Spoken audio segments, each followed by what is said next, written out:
السلام علیکم ورحمۃ اللہ وبرکاتہ۔ اعوذ باللہ من الشیطان الرجیم، بسم اللہ الرحمن الرحیم۔ حلال چیزوں کا بتانے کے ساتھ ہی یہ بھی بتا دیا جاتا ہے کہ تمہارے لیے کن عورتوں سے نکاح جائز ہے۔ یہ ہم پہلے بھی تفصیل سے پڑھ چکے ہیں۔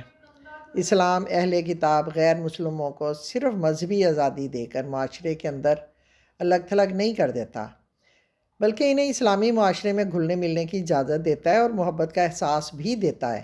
اسلام ان کے لیے ہمارا کھانا اور ہمارے لیے ان کا کھانا حلال قرار دیتا ہے۔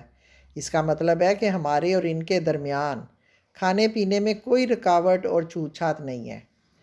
یہ عام اجازت ہے کہ ہم ان کے ساتھ کھا سکتے ہیں اور وہ ہمارے ساتھ، تاکہ ہم اور وہ ایک دوسرے سے مل سکیں، مہمان بن سکیں، باہم مل کر کھا پی سکیں اور معاشرے کے اندر محبت اور رواداری کی فضا قائم ہو سکے۔ لیکن شریعت کے نقطہ نظر سے ضروری ہے کہ اگر ان کے کھانے میں حرام چیزیں شامل ہوں تو ان سے پرہیز کرنا چاہیے۔ وہ کھانا ہمارے لیے جائز اور حلال نہیں، جیسے ان کے دسترخوان پر شراب یا سور یا کوئی اور حرام چیز۔ مثلاً اگر وہ خدا کا نام لیے بغیر کسی جانور کو ذبح کریں یا اس پر اللہ کے سوا کسی اور کا نام لیں تو ہم ان کے ساتھ کھانے میں شریک نہیں ہو سکتے۔ اسی طرح اسلام اہل کتاب میں سے پاک دامن عورتوں کے ساتھ اہل اسلام کو نکاح کی بھی اجازت دیتا ہے، بشرطے کہ وہ محسنات ہوں، یعنی پاک دامن ہوں۔ یہ مسلمانوں کے لیے جائز ہے۔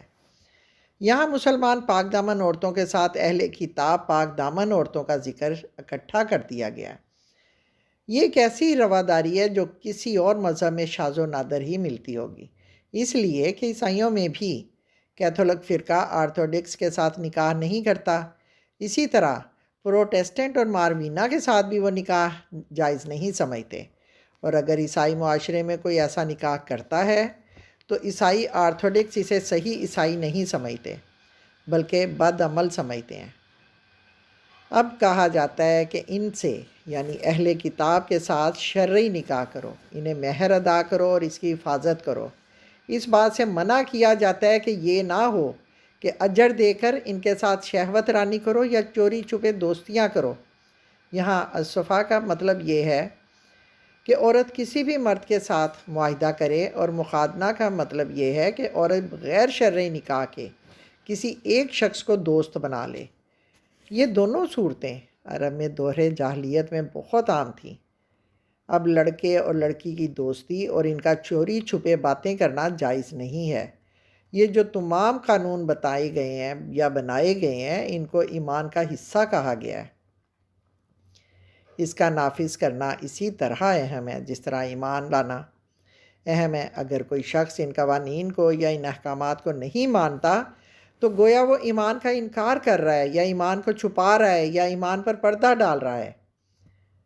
الحبوت عربی میں کسی مویشی کے پھول جانے کو کہتے ہیں۔ دیکھنے میں لگتا ہے کہ وہ بہت موٹا تازہ ہو گیا ہے، لیکن اصل میں وہ جب چڑھ لیتا ہے جب کوئی زہریلی گھاس چڑھ لیتا ہے تو اس سے پھول کر مر جاتا ہے۔ در حقیقت اس کا جسم زہر آلود ہو جاتا ہے۔ یہاں یہ کفر کی یا برے بد عمل کی بہت اچھی تصویر کشی کی گئی ہے۔ اسی طرح باطل عمل بھی زیادہ نظر آتا ہے لیکن اس کا اثر نہیں ہوتا، اور وہ دنیا میں بے اثر اور بیکار ہونے کے ساتھ وہ آخرت میں بھی نقصان دہ اور سخت خسارے کا سودا ہوگا۔ اس سخت، شدید اور خوفناک ڈراوا ایک شرعی حکم کے بعد آتا ہے، جس سے ظاہر ہوتا ہے کہ شریعت کی مخالفت میں اگر کوئی عمل تھوڑا ہو یا زیادہ، اس کی اجازت نہیں دی جا سکتی۔ اب یہاں نماز کی تیاری اور پاکی کے احکام بتائے جا رہے ہیں۔ یہ روحانی پاکیزگی کا حکم ہے۔ یہ سب احکام اللہ کی عبادت، اطاعت اور بندگی ہیں، اور یہ سب دین کا حصہ ہیں۔ یہ سب معاہدے ہیں جن کے بارے میں اللہ کا یہ حکم ہے کہ انہیں پورا کیا جائے۔ یہ سب اللہ کی طرف سے فرائض ہیں، اور ہم نے اللہ کے ساتھ یہ عہد کیا ہے کہ ہم ان پر عمل کریں گے۔ ان میں سے کسی ایک کی خلاف ورزی کا مطلب یہ ہوگا کہ ہم نے اللہ کے ساتھ کیے ہوئے ایمان کے معاہدے کی خلاف ورزی کی ہے۔ اسلام میں نماز کی حیثیت اللہ کے ساتھ ملاقات کی ہے۔ یہ 1 to 1 ملاقات ہے۔ انسان اللہ کے سامنے ہاتھ باندھ کر، سر جھکا کر کھڑا ہوتا ہے، اللہ سے دعا کرتا ہے، اللہ سے اپنے دل کی تمام باتیں کرتا ہے، اللہ سے راز و نیاز کرتا ہے، اس لیے اس مقام پر کھڑا ہونے کے لیے مناسب تیاری کی ضرورت ہے۔ اس کے لیے ضروری ہے کہ جسمانی پاکیزگی ہو۔ یہی وجہ ہے کہ وضو کا حکم دیا گیا ہے۔ وضو میں چہرے کا دھونا، ہاتھوں کو کوہنیوں تک دھونا اور سر کا مسح کرنا اور پاؤں کو ٹخنوں تک دھونا شامل ہے۔ ان فرائض کے بارے میں فقہا کے درمیان معمولی اختلافات بھی ہیں۔ حضور پاک صلی اللہ علیہ وآلہ وسلم نے اس حکم کی جو وضاحت فرمائی ہے، اس سے معلوم ہوتا ہے کہ منہ دھونے میں کلی کرنا اور ناک صاف کرنا بھی شامل ہے، اور کان چونکہ سر کا ایک حصہ ہیں، اس لیے سر کے مسح میں کانوں کے اندرونی اور بیرونی حصوں کا مسح بھی شامل ہے۔ وضو شروع کرنے سے پہلے ہاتھ دھو لینے چاہیے تاکہ جن ہاتھوں سے آدمی وضو کر رہا ہے وہ ہاتھ خود پہلے پاک ہو جائیں۔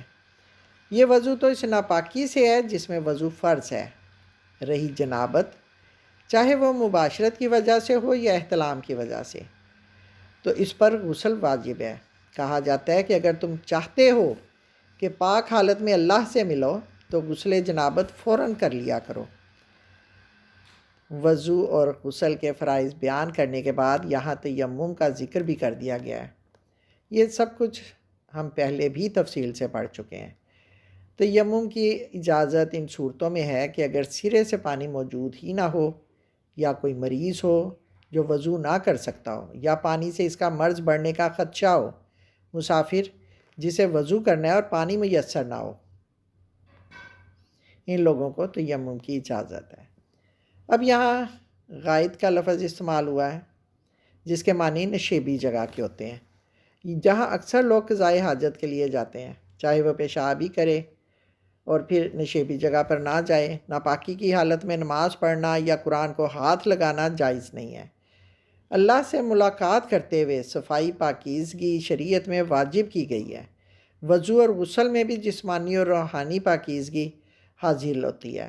رہا تیمم، تو اس میں کم از کم روحانی پاکیزگی حاصل ہوتی ہے۔ تیمم اس لیے جائز کیا گیا ہے کہ اللہ تعالیٰ لوگوں پر خام خواہ سختی نہیں کرتے اور نہ ہی لوگوں کو مشقت اور مشکلات میں ڈالنا چاہتے ہیں، بلکہ اللہ تعالیٰ کا مقصد یہ ہے کہ وہ لوگوں کو پاک کرے، آسانیاں دے، اور یہ پاکی ان کے لیے ایک انعام ہے۔ اس کے بعد وہ اس نعمت کا شکر ادا کریں، اور اس شکر کے بدلے اللہ اپنے فضل و کرم اور انعام و اکرام میں مزید اضافہ فرمائیں گے۔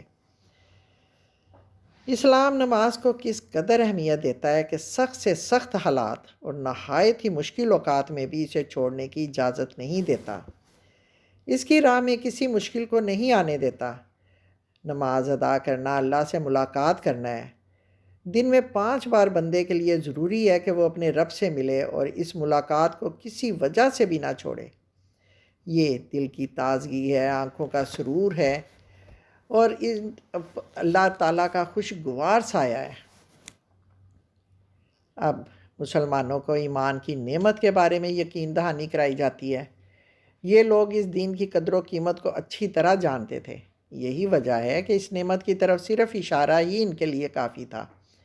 اسی طرح اس میں اس عہد کی طرف اشارہ ہے جو اللہ تعالیٰ نے ان سے لیا تھا، اور اس پر وہ فخر کرتے تھے۔ یہ اللہ اور ان کے درمیان معاہدہ تھا کہ ہم نے سنا اور اطاعت قبول کی، اور یہ بات بہت بہت قدر والی، عزت والی اور عظیم تھی، اور وہ اس کی اہمیت اور حقیقت سے اچھی طرح واقف تھے۔ یہی وجہ ہے کہ ان کے دل کے اندر اللہ کے خوف کا احساس دلایا جاتا ہے، اور انہیں بتایا جاتا ہے کہ ان کے دلوں کے اندر جو پوشیدہ باتیں اور خفیہ راز ہیں وہ اللہ کے سامنے بالکل کھلے ہیں، اس لیے کہ وہ دلوں کے اندر چھپی باتوں کا بھی جاننے والا ہے۔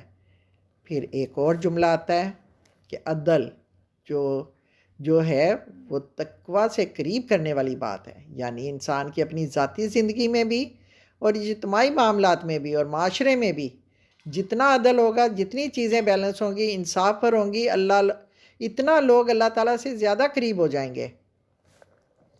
اس سے پہلے بھی اللہ تعالیٰ نے مسلمانوں کو اس بات سے روکا تھا کہ وہ کسی قوم کے ساتھ دشمنی کی وجہ سے، انہوں نے مسلمانوں کو مسجد حرام جانے سے روکا تھا بے انصاف ہو کر ان کے ساتھ زیادتی نہ کر بیٹھیں کہ کہیں وہ دشمنی کی وجہ سے عدل سے نہ رک جائیں۔ پہلی آیت میں تھا کہ تم دشمنی کی وجہ سے ظلم نہ کرو، اور اب اس سے آگے کی بات ہے کہ دشمنی کے باوجود انصاف کرو، یعنی اس کے باوجود کہ تمہارے دل میں ان کے خلاف غصہ ہو پھر بھی عدل کرو۔ کہا جاتا ہے کہ انصاف کی گواہی دینے والے بنو، گواہی بہت اہم ہے۔ حق اور سچ کو تلاش کر کے پھر ہم نے گواہی دینی ہے اور پھر اس پر ڈٹ جانا ہے، بے شک اس کی زد میں آپ خود یا آپ کی اولاد یا آپ کے رشتہ دار آ رہے ہوں، کیونکہ گواہی میں بعض اوقات ایسا مرحلہ آ جاتا ہے کہ تقویٰ کو بچائیں یا اپنے تعلق کو بچائیں۔ یہ بہت مشکل ہوتا ہے۔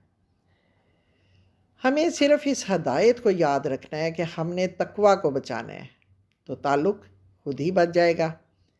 پھر فرمایا جاتا ہے کہ اللہ تعالیٰ سے ڈر کر کام کرو، کیونکہ اللہ تعالیٰ تمہاری سب باتوں کو جانتا ہے اور اسے سب خبر ہے۔